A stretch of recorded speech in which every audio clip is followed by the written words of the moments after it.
Bienvenue à la capsule sur la résolution d'une équation trigonométrique à une variable impliquant une fonction sinusoïdale. Dans la prochaine capsule, on verra les équations trigonométriques impliquant une fonction tangente.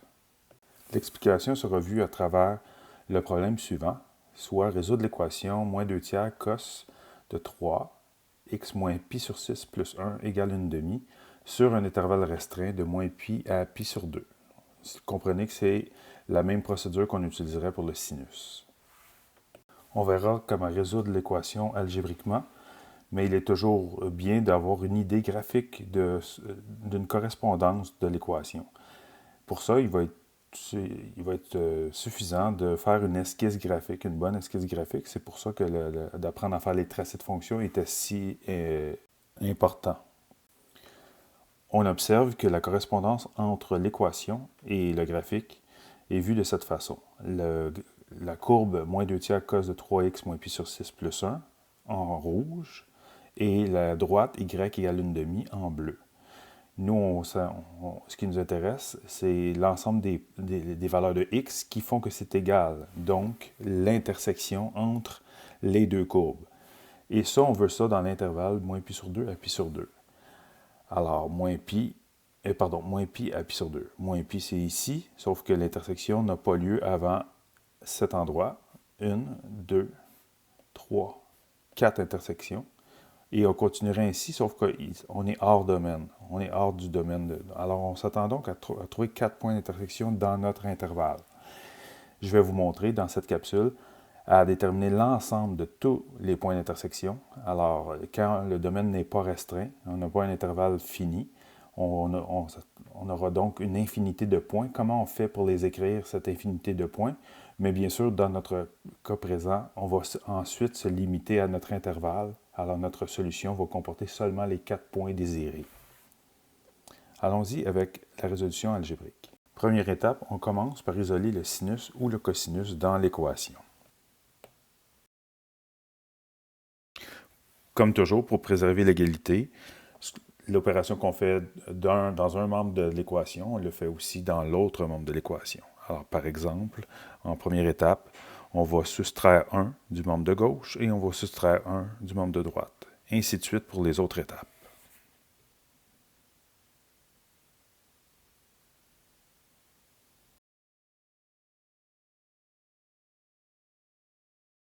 Deuxième étape, on isole l'argument de la fonction sinus ou cosinus à l'aide du cercle trigonométrique ou de la fonction réciproque arc sin ou arc cos.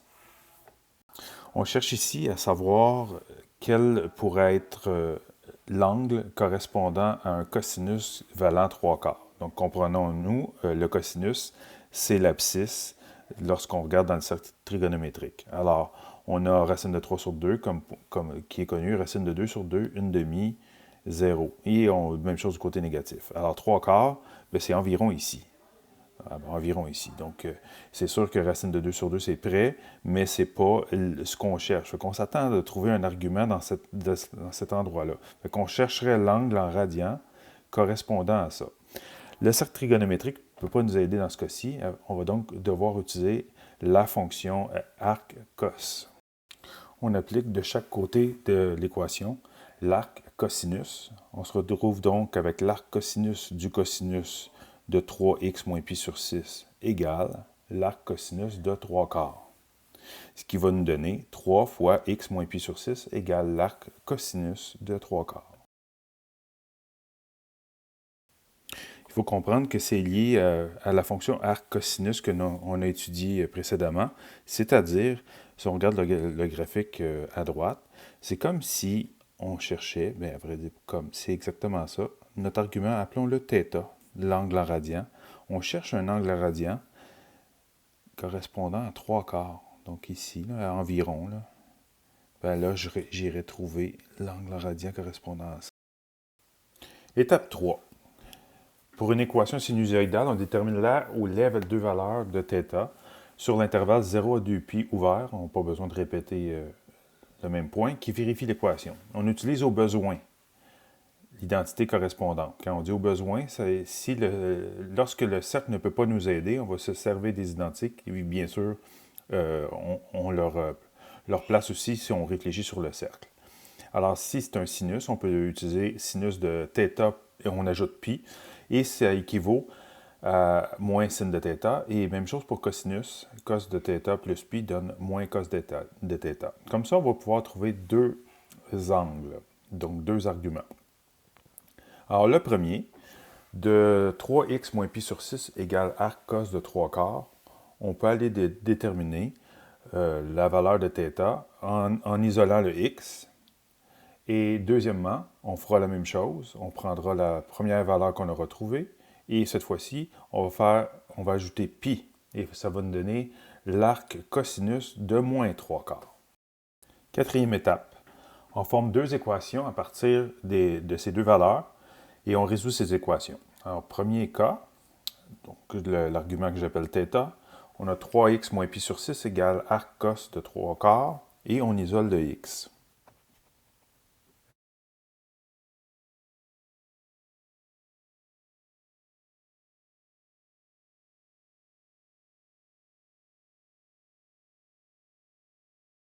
À la calculatrice, en n'oubliant pas de calculer en radians, on obtiendrait environ 0,765 millièmes.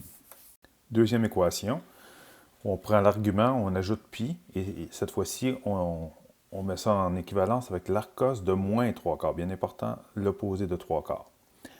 Alors, première étape, on va distribuer notre paramètre B, et 3x, 3 fois moins pi sur 6 donne moins pi sur 2, plus pi égale arc cos de moins 3 quarts. Et même chose, on va isoler le x.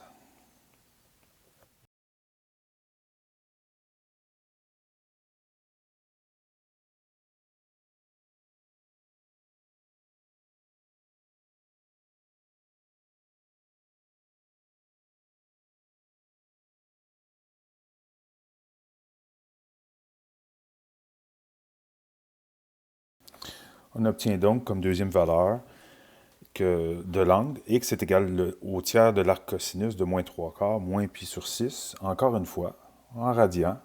On va à la calculatrice, en n'oubliant pas de mettre la calculatrice en radians, on obtiendrait comme deuxième valeur d'environ 283 millièmes, toujours en radians. Voilà nos deux angles, associés au premier cycle. Je recommande toujours d'aller porter ces points sur une esquisse graphique, histoire d'avoir une vue d'ensemble et de savoir c'est quoi la suite des choses. Graphiquement, on s'aperçoit que l'intervalle de moins pi à pi sur 2 va créer 4 points d'intersection, 2 qu'on a déjà calculés et 2 autres. Dans la prochaine étape, je vais vous montrer comment on fait pour trouver l'ensemble de tous les points possibles lorsque le domaine n'est pas restreint, puis comment on fait lorsqu'on veut travailler seulement avec les points restreints, puis on n'a pas nécessairement l'esquisse graphique pour nous appuyer. Quoique je recommande de toujours se faire une esquisse graphique, ça sert au moins à la validation. Étape 5, dernière étape. On détermine les autres valeurs possibles selon le domaine spécifié à l'aide de la période de la fonction. Dans le cas d'une fonction sinusoïdale, en l'occurrence un cosinus comme dans ce cas, la période égale à 2π sur la valeur absolue du paramètre B. Ici, notre paramètre B vaut 3, ce qui nous amène à une période de 2π sur 3. Et le domaine qui nous a été fourni, c'est un domaine de moins π à π sur 2. Première façon, je voulais vous montrer la façon générale, s'il n'y a pas de restriction de domaine. L'équation qu'on avait à résoudre est de moins 2 tiers cos de 3x moins pi sur 6 plus 1 est égal à 1 demi. Ça sera vrai pour tout x qui appartient à l'ensemble qui vont contenir deux valeurs, nos deux valeurs qu'on avait trouvées. Un tiers de l'arc cos de moins 3 quarts moins pi sur 6, qui était la plus petite, qui valait 283 millièmes. Et de l'autre côté, un tiers arc cos de 3 quarts plus pi sur 6, qui équivalait 765 millièmes environ. À ça, on va ajouter un certain nombre de périodes. Alors, on va rajouter, dans le fond, une période, deux périodes, trois périodes, quatre périodes, et ainsi de suite. Et même chose du côté négatif, moins 1, moins 2, moins 3, moins 4, jusqu'à l'infini. On va donc se prendre un nombre entier relatif qui va représenter ce certain nombre de périodes. On va l'appeler K. On va donc ajouter K périodes à chacune des deux valeurs qu'on a obtenues pour ainsi obtenir 2 fois pi sur 3 fois K. On va plutôt l'écrire 2K pi sur 3 qu'on va ajouter autant au premier nombre de notre ensemble de valeurs et au deuxième nombre, on va aussi obtenir 2K pi sur 3, ce qui va nous créer un ensemble discret comportant un nombre infini de valeurs. Maintenant, dans notre situation à nous, cet ensemble infini ne convient pas parce que notre domaine à nous est restreint. On a de moins pi à pi sur 2. Alors, comment fait-on lorsqu'on n'a pas d'esquisse graphique pour s'appuyer? Bien que je vous le dise, je vous le recommande. Ben, on peut se servir de ces valeurs-là qu'on a obtenues dans notre ensemble et donner des valeurs à K et vérifier que les valeurs qu'on va calculer à la calculatrice en radians soient toujours bel et bien comprises dans notre ensemble. Alors, deuxième cas, avec restriction de domaine. Pour bien comprendre, on va aller visualiser le graphique à nouveau pour s'apercevoir qu'on a deux des quatre valeurs attendues. Alors, les deux premières valeurs qui ont été calculées correspondent aux valeurs de K quand K vaut 0. Alors, c'est ce qu'on va faire. On va reprendre ce qu'on avait trouvé précédemment et on va aller donner des valeurs à K.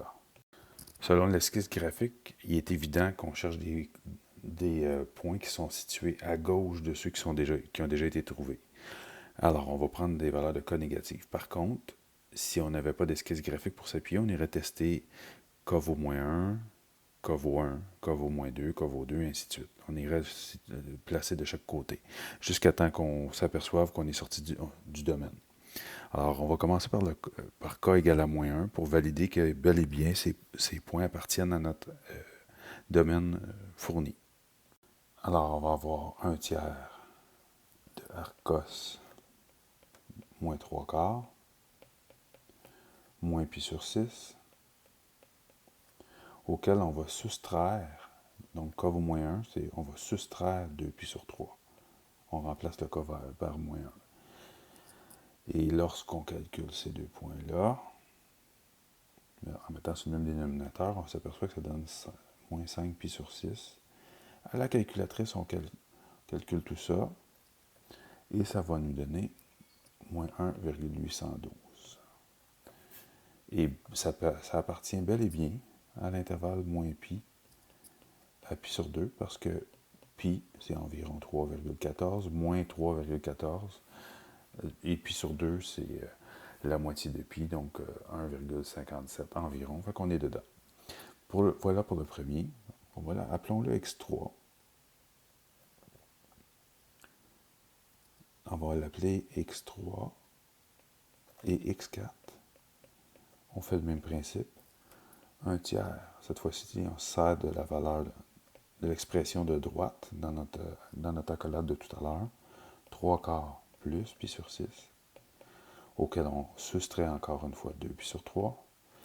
En mettant ce même dénominateur, on s'aperçoit que ça donne moins pi sur 2. Quoique, on va utiliser la calculatrice de toute façon. Ça nous donne, en radians, moins 1 et 33 centièmes environ. C'est un zéro qui vient après. Puis, ça, encore une fois, ça appartient à notre intervalle. Alors, tout va bien pour l'instant. Maintenant, on va continuer vers la gauche. Faisons semblant qu'on ne sait pas que ça ne fonctionnera pas. De toute façon, je vous rappelle que c'est une excellente validation. Si K vaut moins 2, cette fois, on va l'appeler x5 égale 1 tiers, Arcos, même chose, moins 3 quarts, moins pi sur 6, duquel on va soustraire cette fois-ci moins 2 pi sur 3, mais fois 2 pi sur 3 fois moins 2, donc moins 4 pi sur 3, à la calculatrice, ça nous donne moins 3 et 906 millièmes en arrondissant, et ça n'appartient pas à moins pi, à pi sur 2. C'est-à-dire que le point de gauche, lorsque k vaut moins 2, ne fonctionne pas. Peut-être que le point de droite pourrait fonctionner. Appelons-le x6. On reprend, parce que c'est bien important de toujours tester les deux. Il y en a un qui peut fonctionner. 3 quarts plus pi sur 6 moins 4 pi sur 3 à la calculatrice en radians, moins 3,424. Alors non, il n'appartient pas à notre intervalle. D'accord. Fait qu'on est allé voir du côté négatif. Moins 1 fonctionne, moins 2 ne fonctionne pas. Qu'est-ce qui se passe du côté positif? On a vu k vaut 0. Faisons semblant qu'on ne s'attend pas à ce que ça ne fonctionne pas non plus. Si k vaut 1, que se passerait-il? On ferait le même principe. Bon, là, les indices ne fonctionnent pas avec l'ordre, mais c'est pas grave. Appelons-le x7. 1 tiers de arcos de moins 3 quarts moins pi sur 6 plus 2 pi sur 3 fois 1, donc plus 2 pi sur 3. Encore une fois, à la calculatrice en radians, on obtient 2,377. Ça, c'est le nombre de gauche. Et déjà, il n'appartient pas à notre intervalle. Il est donc inutile de tester le point de droite. Ainsi, on a trouvé nos valeurs. On peut conclure, et ça va conclure aussi cette capsule, que notre équation, moins 2 tiers, cos de 3 fois x moins pi sur 6, plus 1, est bel et bien égal à 1/2 pour l'intervalle suivant.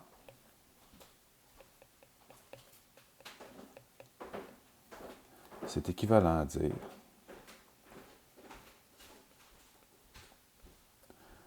que